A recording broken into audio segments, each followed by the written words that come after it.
Graça e a paz, irmãos e irmãs. Eu sou o pastor Marcos e eu tenho uma palavra de Deus para você. E eu queria te desafiar neste momento a você deixar tudo que você está fazendo, você pegar a sua Bíblia e junto comigo meditar em um texto daquilo que o Senhor tem posto no meu coração.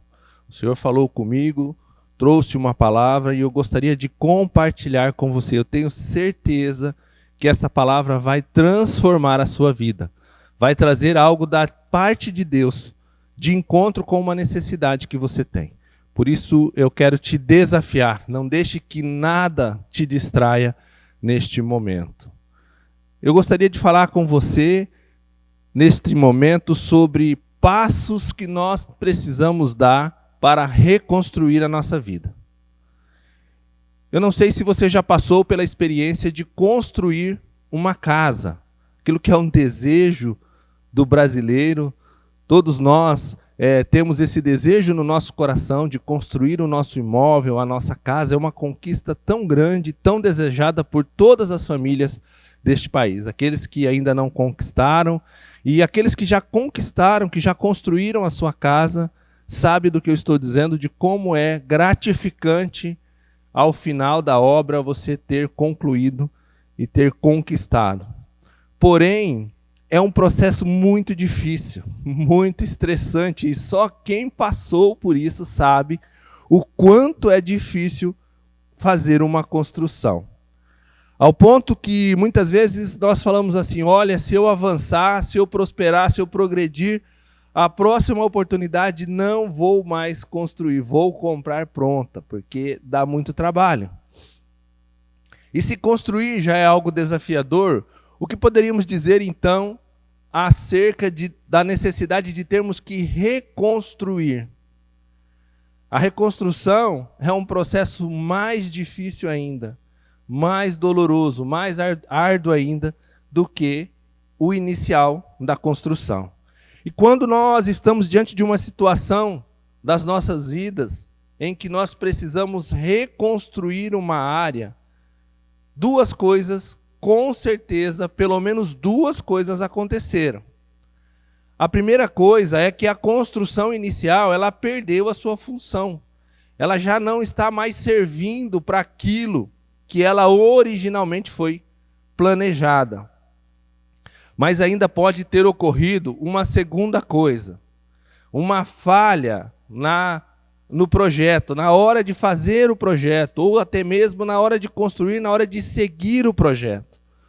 E essa falha, essa perda de função, nos leva a ter que reconstruir, nos leva a ter que começar do zero de novo em algumas áreas da nossa vida.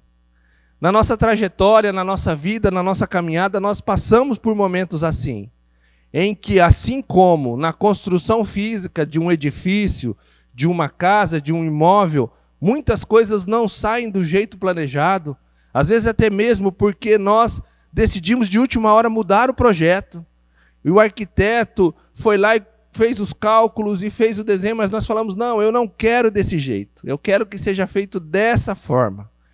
E quando a construção se conclui, aquilo que foi feito precisa ser desfeito, destruído, porque está errado. Muitas situações ocorrem assim também na nossa vida. Situações em que nós entramos por um caminho, buscamos algo que não é aquilo que Deus planejou, que Deus preparou para a nossa vida, e chega um ponto da nossa vida, um determinado momento em que nós chegamos à conclusão de que precisamos de um recomeço, precisamos de uma reconstrução, precisamos começar de novo em determinadas áreas, porque a nossa vida, assim como um prédio com problemas de estrutura, a nossa vida da forma como se encontra, ela já não é mais possível de se manter em pé, ela já não é mais possível de continuar caminhando, continuar vivendo, e chegamos ao ponto de dizer: olha, da forma como está, não dá para continuar, eu não aguento mais, eu não consigo mais, eu preciso de um recomeço, eu preciso iniciar novamente. O quanto isso é difícil.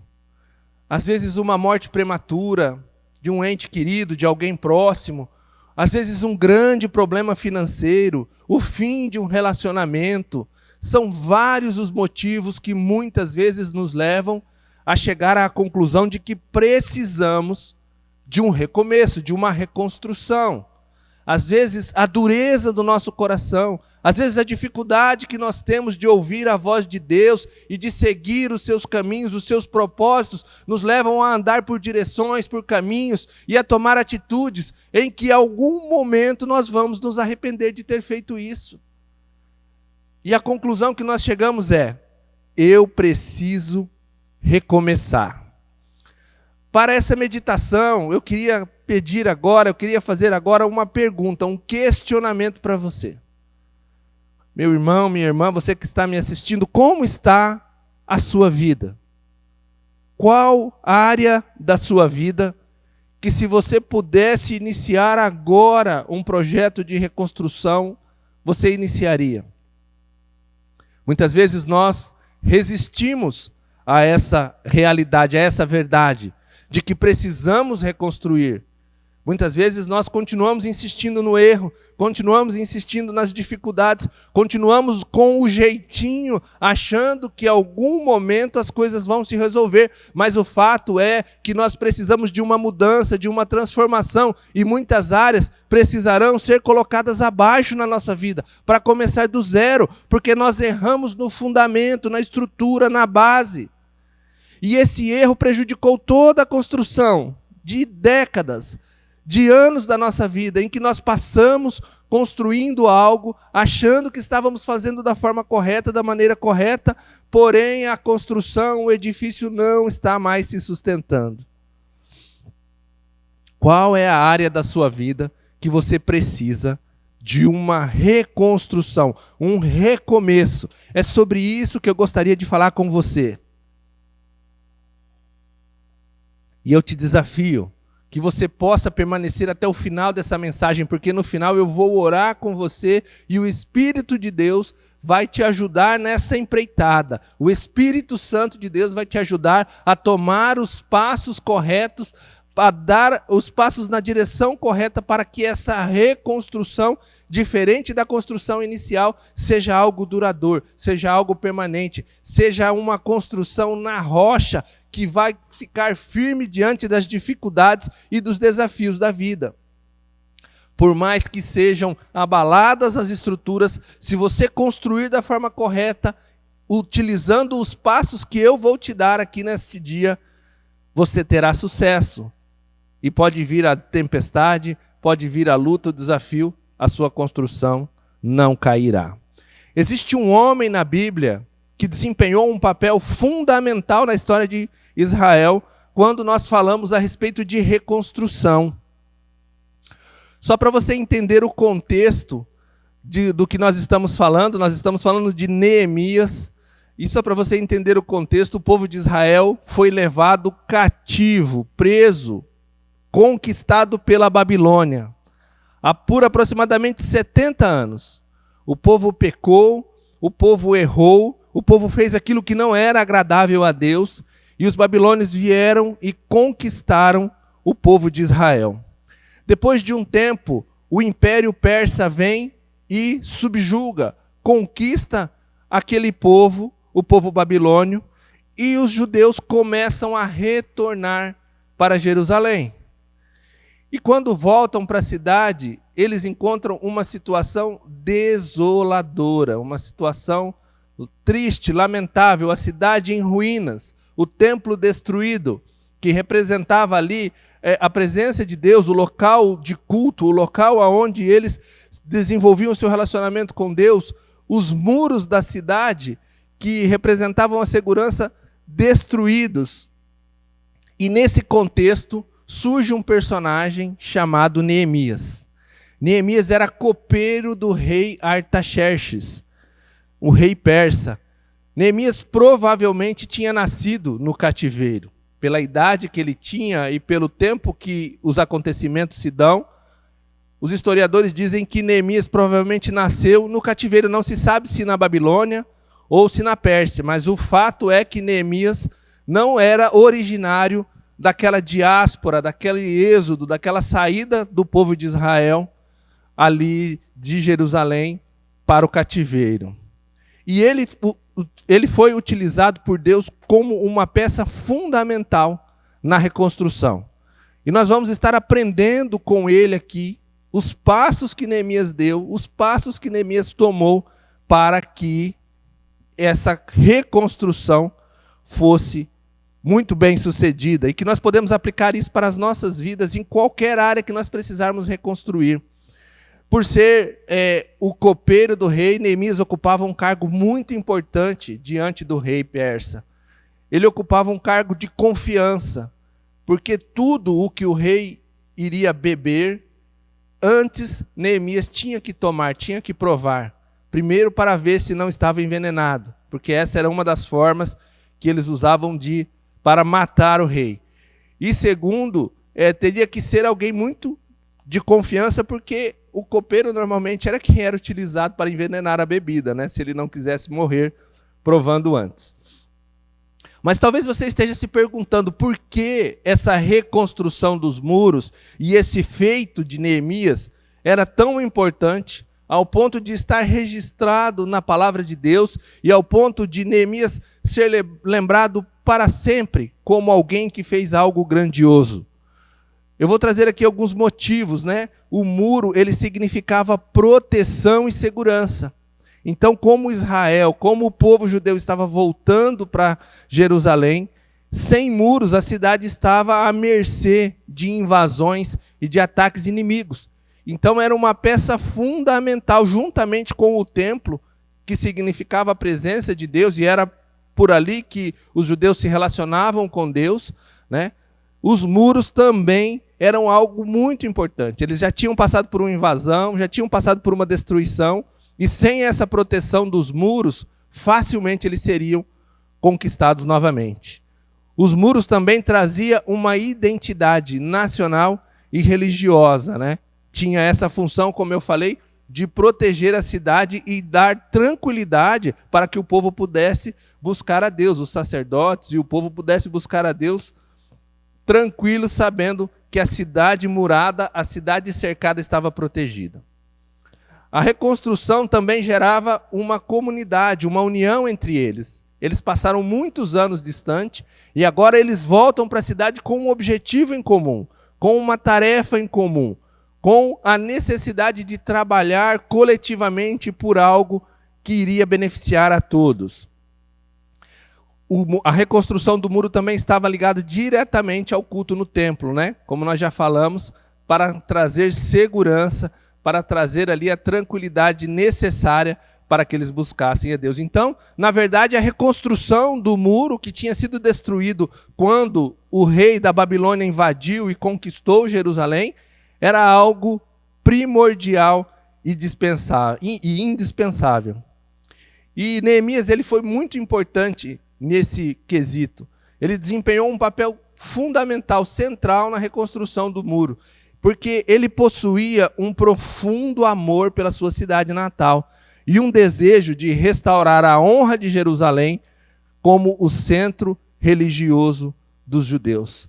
Então, nesse contexto, eu te convido a abrir a sua Bíblia, a Palavra de Deus, no livro de Neemias, no capítulo 1. Nós vamos ver apenas alguns versículos aqui e vamos ver os passos que Neemias deu nessa reconstrução, passos esses que eu e você precisamos dar na reconstrução de qualquer área da nossa vida, não importa o quão difícil pareça, não importa o quanto nós tenhamos errado na construção inicial e talvez a sua vida esteja em ruínas.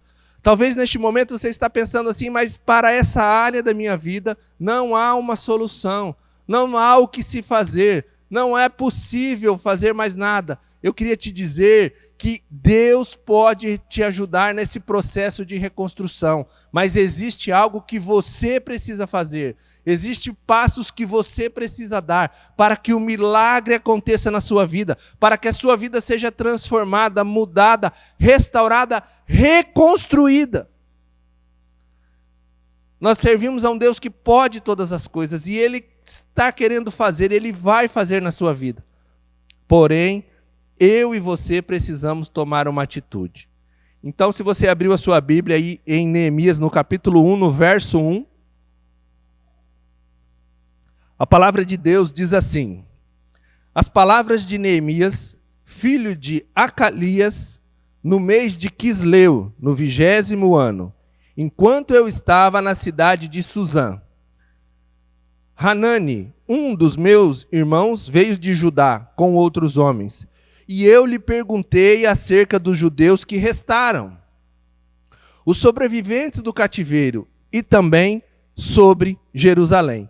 Neemias recebe uma visita ainda na Pérsia, ainda ali no palácio do rei Artaxerxes, ele recebe a visita de alguém que está vindo de Jerusalém. E dado o amor e a preocupação que Neemias tinha com aquela cidade, com a sua terra natal, ele pergunta: olha, como está a cidade? Como está a reconstrução? Como que está a volta do povo ali para aquela cidade? E também pergunta acerca dos sobreviventes ali do cativeiro, né? No versículo 3, ele continua o diálogo. E eles me responderam: aqueles que sobreviveram ao cativeiro estão lá na província, passando por grande sofrimento e humilhação. O muro de Jerusalém foi derrubado e as suas portas foram destruídas pelo fogo. Queridos, nós estamos vivendo dias difíceis e eu não sei quais notícias têm chegado à sua casa, mas muitas vezes nós somos surpreendidos por uma notícia que nós, confesso que não desejaríamos receber daquela forma, naquele momento.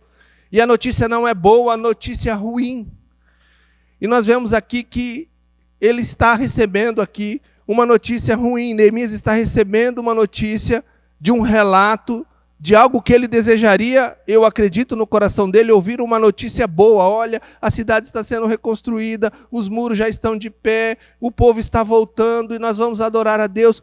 Porém, a notícia é totalmente desanimadora. Eu gostaria de perguntar para você, como você tem agido diante das notícias ruins, das más notícias que têm chegado à sua casa? Tempos difíceis, tempo de muita luta, tempo de muita dificuldade, problemas financeiros, problemas de saúde, problemas emocionais, problemas espirituais. Quantas notícias ruins chegam a nós todos os dias? Através das redes sociais, através dos jornais, através de outras pessoas. Você viu o que aconteceu ali, você viu aquela tragédia, você viu aquilo que aconteceu com fulano, com ciclano. Notícias ruins chegam o tempo todo. Porém, Neemias, ao receber essa notícia, no verso 4, a palavra diz o seguinte: quando ouvi essas coisas, sentei-me e chorei. Passei dias lamentando. Neemias fez aquilo que eu e você fazemos quando recebemos uma notícia que está diretamente ligada a nós. Uma tragédia, uma notícia que vem para abalar as nossas estruturas. Na maioria das vezes, o que nós fazemos? Sentamos e choramos. E o primeiro passo que Neemias dá, então, na direção da reconstrução, na direção daquilo que Deus iria usar ele para fazer aquela obra grandiosa, é chorar, é lamentar. E isso é natural, nós somos seres humanos, nós temos sentimentos, nós nos preocupamos, nós nos abalamos. Esse texto revela, né, eu tenho falado isso repetidas vezes quando estou aqui no púlpito. Muitas vezes nós olhamos para os homens de Deus, para a Bíblia, para a palavra e diz: mas para Paulo era fácil, ele era Paulo. Davi, mas Davi era fácil, era o homem segundo o coração de Deus. Nós olhamos para essas pessoas e achamos que elas têm algo diferente, um DNA diferente, um poder diferente, como um super-herói, um superpoder, né? Olhamos para Abraão, o pai da fé, e falamos: mas era Abraão, né? Fez tudo o que fez, e Deus falou com ele, fez tudo o que fez com ele, com Moisés, porque eram grandes homens. E, na verdade, quando nós vamos no detalhe, quando nós vamos estudar a Bíblia, quando nós vamos olhar para os detalhes, nós percebemos que eram homens como nós, que sentiam frio, que sentiam fome, que tinham depressão. Aqui fala que Neemias passou, ele mesmo relatando, passei dias lamentando. Se fosse hoje, nós diríamos que Neemias entrou num estado de depressão, uma tristeza profunda que permanece por vários dias. E muitas vezes isso acontece conosco quando essa notícia ruim chega até nós, nós ficamos ali tristes, chorando, lamentando. E infelizmente, queridos, muitas vezes nós ficamos nesse primeiro estágio. Nós não conseguimos sair desse primeiro estágio, da lamentação, do choro, da tristeza, da angústia, da depressão. E impedimos que Deus possa vir em nosso socorro, nos ajudar a reconstruir aquela área que foi abalada. Então, talvez se você está neste momento, passando por um momento de dificuldade, por um luto, por uma tristeza, por uma angústia, por uma decepção com a vida, com pessoas, ou até mesmo com Deus, às vezes nós transferimos a nossa responsabilidade de termos construído algo de forma errada, de não termos seguido os planos do arquiteto, não termos seguido os planos de Deus, que é a sua palavra para nós, e quando a construção vem abaixo, quando a nossa vida chega num ponto em que nós percebemos que já não é mais possível continuar da forma como está, nós nos revoltamos com Deus. Mas não foi isso que Neemias fez. Neemias chorou sim, porque ele era de carne e osso como eu e você. Neemias lamentou sim, passou até dias chorando. Porém, o segundo passo que Neemias deu foi determinante para que ele pudesse vencer, para que ele pudesse ser lembrado como uma pessoa que reconstruiu os muros de Jerusalém, uma pessoa que teve o seu nome registrado na palavra de Deus. A palavra diz, Neemias capítulo 1, no verso 4, ele continua dizendo, né? Quando ouvi essas coisas, sentei-me, chorei e passei dias lamentando. Mas ele parou aí? Não. Ele diz, jejuando e orando ao Deus dos céus. Quantas vezes estamos diante de uma situação desafiadora, de uma notícia triste, de algo que abalou a nossa estrutura, de algo que mudou a trajetória da nossa vida. E nós calamos a nossa boca. Nós não temos a coragem de colocar os nossos joelhos no chão, de dobrar os nossos joelhos e falar, Senhor, tem misericórdia de mim. Senhor, me ajuda, estou aqui clamando, preciso da tua intervenção. O jejum e a oração, queridos, é a arma que nós temos para lutar as batalhas.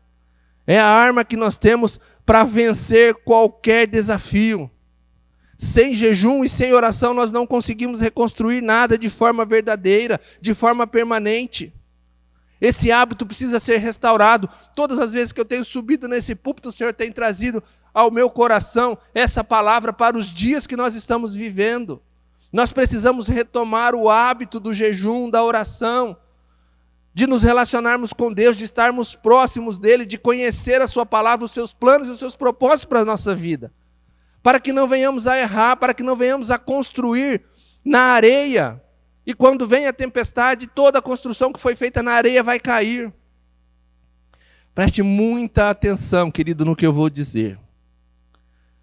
O significado entre a vitória e a derrota nas suas batalhas, ele passa pelo tempo que você leva de oração e de jejum. Se você não tiver uma vida de oração e de jejum, fatalmente você irá fracassar em algum momento da sua vida. Sem oração e sem jejum, você não pode construir nada que seja duradouro. Nada que vá resistir ao dia mau. Nada que vá resistir aos ventos, à chuva, à tempestade, às notícias ruins. Então esse é o segundo passo que você precisa dar no caminho da reconstrução. Porque o primeiro eu não preciso te ensinar, você vai chorar no dia mau, eu tenho certeza disso. Quando a tristeza chegar, quando a luta chegar, quando o luto chegar, quando a construção ruir vier abaixo, você vai chorar, isso aí ninguém vai precisar falar nem te ensinar. Porém, você precisa entender que se você não se colocar numa posição de buscar a face de Deus em jejum e oração, você jamais poderá vencer. E no verso 5, ele diz, Então eu disse: Senhor, Deus dos céus, Deus grande e temível, fiel à aliança e misericordioso com os que o amam e obedecem os seus mandamentos. Nós vemos aqui uma terceira atitude, um terceiro degrau, um terceiro posicionamento que Neemias toma na direção da construção, da reconstrução dos muros, né? Que o levaria a realizar essa atitude.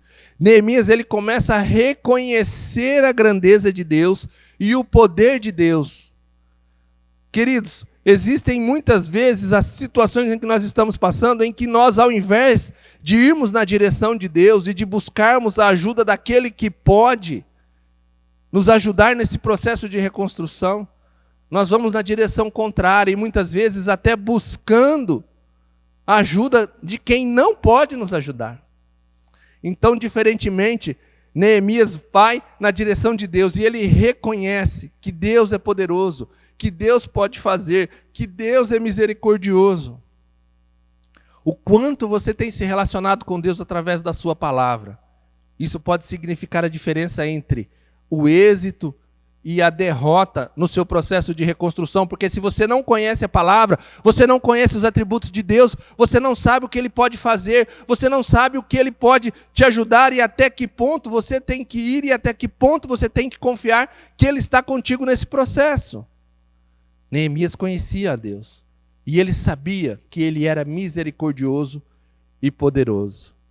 Nós vemos então Neemias tomando uma quarta atitude, dando um quarto passo na direção da reconstrução dos muros de Israel. Recentemente eu estive aqui neste púlpito ministrando, e se você acompanha com frequência essas ministrações pela internet, você percebeu quando eu falei a respeito deste evento alguns anos antes, quando o profeta Jeremias estava ali escrevendo as suas lamentações. E no capítulo 3, no verso 21, Jeremias fala assim que ele queria trazer à memória aquilo que lhe dava esperança. Diante de um processo de reconstrução, quando nós precisamos começar de novo, nós precisamos trazer à nossa memória, à nossa mente, aquilo que vai nos dar força, que vai nos dar esperança para continuar acreditando que é possível sim fazer diferente. Queridos, eu queria falar com você nesta manhã, nessa tarde, não importa o quão difícil seja o seu problema, não importa o quão desafiador seja a sua reconstrução, não importa o quanto tenha sido destruído aquilo que você passou anos planejando e construindo. Você precisa trazer à memória aquilo que vai te dar esperança, que é a confiança de que Deus vai te ajudar e é possível começar de novo. E não só começar de novo, o mais importante, da forma correta. Construindo na rocha, fazendo aquilo que precisa ser feito para ter vitória, sucesso, para que os planos e projetos de Deus para a sua vida se estabeleçam e permaneçam até o fim. Então Neemias continua, e ele diz da palavra ali no capítulo 1, no verso 6, ele diz assim, ele continua o diálogo dele com Deus dizendo, que os teus ouvidos estejam atentos e os teus olhos estejam abertos para ouvir a oração que o teu servo está fazendo dia e noite diante de ti em favor dos teus servos. Uma coisa que me chama a atenção, Neemias não participou do processo que levou o povo de Israel para o cativeiro, porque o povo se desviou, o povo fez aquilo que não era agradável aos olhos de Deus. Neemias não participou desse processo, porém ele estava ali intercedendo, ele estava ali sendo alguém que diz assim, eu me coloco entre Deus e essa situação, entre Deus e esse povo, entre Deus e essa necessidade de reconstrução, e eu estou aqui para clamar, para interceder. Muitas vezes nós não temos coragem de orar nem mesmo por nós, que dirá orar pelos outros. E ele diz, confesso os pecados que nós, os israelitas, temos cometido contra ti. Ele se inclui nessa situação, neste problema, mesmo tendo nascido no cativeiro. Sim, eu e o meu povo temos pecado contra ti. Nós vemos ali ele fazendo uma oração intercessória. E aqui é o quinto passo que que Neemias dá, a quinta atitude que eu e você precisamos dar para termos sucesso em qualquer área de reconstrução na nossa vida. Neemias reconhece o seu pecado, reconhece o seu erro e pede perdão a Deus por ele, se arrepende. Como é difícil nós reconhecermos que em determinados momentos nós erramos e que realmente tomamos caminhos e direções que não deveríamos ter tomado. Como é difícil reconhecer que a situação atual, em muitos casos em que nós estamos passando, são frutos da dureza do nosso coração, da nossa altivez de espírito, da nossa dificuldade de nos relacionarmos com Deus, de conhecer a sua palavra, de ouvir a sua voz e ainda mais de fazer da forma como Ele disse que deveríamos fazer. Nós temos um desejo muito grande no nosso coração de sermos independentes, de agirmos por conta própria, de irmos pelos caminhos que o nosso coração diz que deveríamos ir. E quando algo dá errado, a primeira coisa que nós fazemos é procurar um culpado. E até sim, às vezes nos colocamos diante de Deus, mas não para reconhecer o nosso erro, para falar com Deus, para murmurar, para reclamar. O Senhor viu o que fizeram comigo, a injustiça. Olha o que estão fazendo, olha o que estão falando, olha o que aconteceu comigo, porque fulano, porque ciclano. Não, não é essa a atitude de alguém que está disposto a recomeçar e assim como recomeçar da forma correta. A atitude de quem está disposto a recomeçar da forma correta é reconhecer a sua miséria, é reconhecer o seu pecado, é reconhecer o seu erro, é reconhecer que realmente precisa da misericórdia de Deus para recomeçar. E ele continua no verso 7. Agimos de forma corrupta e vergonhosa contra ti. Não temos obedecido os mandamentos, aos decretos e às leis que deste ao teu servo Moisés. Verso 8 e 9 ele diz assim: lembra-te agora do que disseste a Moisés teu servo. Se vocês forem infiéis, e eu os espalharei entre as nações. Mas se voltarem para mim e obedecerem os meus mandamentos e os puserem em prática, mesmo que vocês estejam espalhados por lugares mais distantes, debaixo do céu, de lá eu os reunirei e os trarei para o lugar que escolhi para estabelecer o meu nome. Neemias, na sua oração, está ali falando com Deus a respeito daquilo que era uma promessa que Deus tinha feito para o povo de Israel. Querido, quantas promessas Deus fez para você, para a sua família, para os seus filhos, para a sua vida? Quantas promessas existem na palavra? Porém, se você não conhece a Bíblia, se você não se relaciona, se você não tem uma vida de jejum, de oração, de leitura da palavra, como é que no dia mau você vai falar com Deus, não para cobrar, não para exigir algo que Ele prometeu, mas para trazer à memória aquilo que te dá esperança? Para trazer à sua mente aquilo que é uma promessa de Deus, e diante dessa promessa, você exercitar a sua fé, crendo que se Deus prometeu, Ele irá cumprir. Então, para finalizar, nós vemos aqui os passos que Neemias deu na direção da reconstrução dos muros de Jerusalém. Esse texto é riquíssimo. Nós poderíamos passar aqui o dia todo refletindo, tirando lições e aprendendo com as atitudes de Neemias, mas eu queria destacar esses 5 passos. Neemias chorou, e eu tenho certeza que você já chorou diante de uma dificuldade, diante de uma tragédia, diante de uma necessidade de reconstrução. Porém, Neemias não ficou apenas chorando. Neemias orou e jejuou. É o segundo passo que ele dá. Ele reconhece a grandeza de Deus, o poder de Deus, aquilo que Deus poderia fazer. É o terceiro passo. Ele traz à sua memória aquilo que lhe dá esperança, as promessas de Deus, aquilo que Deus falou acerca dele, do povo e daquilo que Deus faria se eles tomassem uma atitude correta, se eles se arrependessem, se eles buscassem a face de Deus. E para finalizar, ele reconheceu o seu pecado, o seu erro e pediu perdão. Não só pelo seu pecado, mas pelo pecado do povo. Ele se inclui em algo que talvez ele não tenha dado causa. Porque Neemias nasce no cativeiro. Mas ele reconheceu e diante de Deus em oração, ele pede perdão, ele pede para que Deus tenha misericórdia. A palavra do Senhor nos diz, lá em Salmos, no capítulo 46, no verso de 1 a 3. Deus é o nosso refúgio e fortaleza, socorro bem presente na angústia. Portanto, não temeremos, ainda que a terra se mude, e ainda que os montes se transportem para o meio dos mares, ainda que as águas rujam e se perturbem, ainda que os montes se abalem pela sua braveza. O Senhor está contigo, meu irmão. Deus é poderoso, Ele pode reverter esse processo, Ele pode mudar a sua vida, Ele pode transformar a sua história, Ele pode te ajudar nesse processo de reconstrução, que talvez você tenha passado anos da sua vida fazendo de forma errada, anos da sua vida fazendo da forma como não era para ter sido feito, por ignorância, por altivez, por não ouvir a voz de Deus. E agora você se encontra numa situação em que a construção original perdeu a sua função. E você não pode mais continuar vivendo da forma como você está vivendo.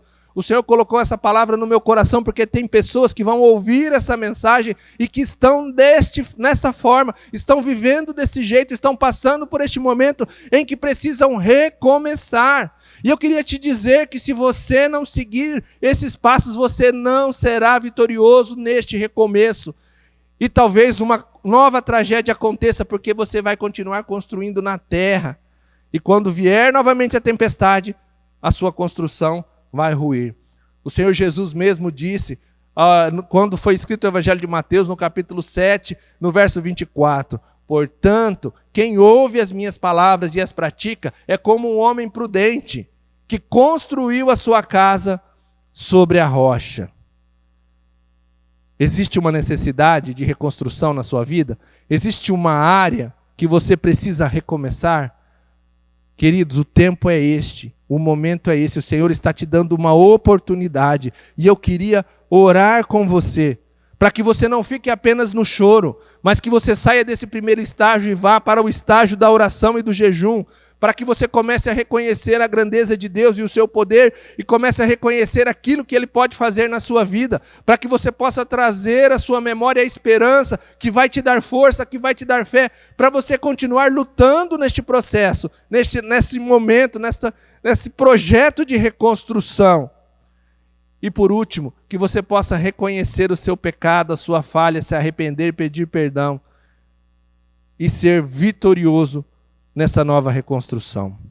Vamos orar.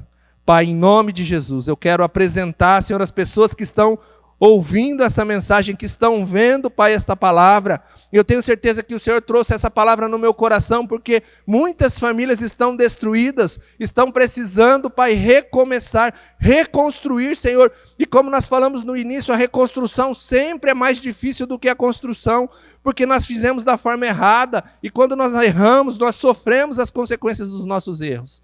Por isso, Senhor, eu quero te pedir nesse dia que a tua graça, que a tua unção, que o teu poder se manifeste na vida daqueles que precisam, Senhor, de um novo tempo, que precisam de uma nova oportunidade, e que, Senhor, eles possam tomar os passos corretos e andarem na direção correta daquilo que a tua palavra estabeleceu, para que possam ser vitoriosos, Pai, nesse processo de reconstrução. Senhor, eu quero abençoar as famílias, eu quero abençoar, Pai, os corações, Pai, e pedir neste dia, Senhor, que a tua graça, que a tua unção, que o teu poder se manifeste, Pai, sobre todas as famílias, Pai. E que eles possam, Senhor, estar no processo de reconstrução, andando debaixo daquilo que a tua palavra estabelece, para que possam ser vitoriosos. É o que eu te peço e te agradeço, em nome de Jesus. Amém e amém.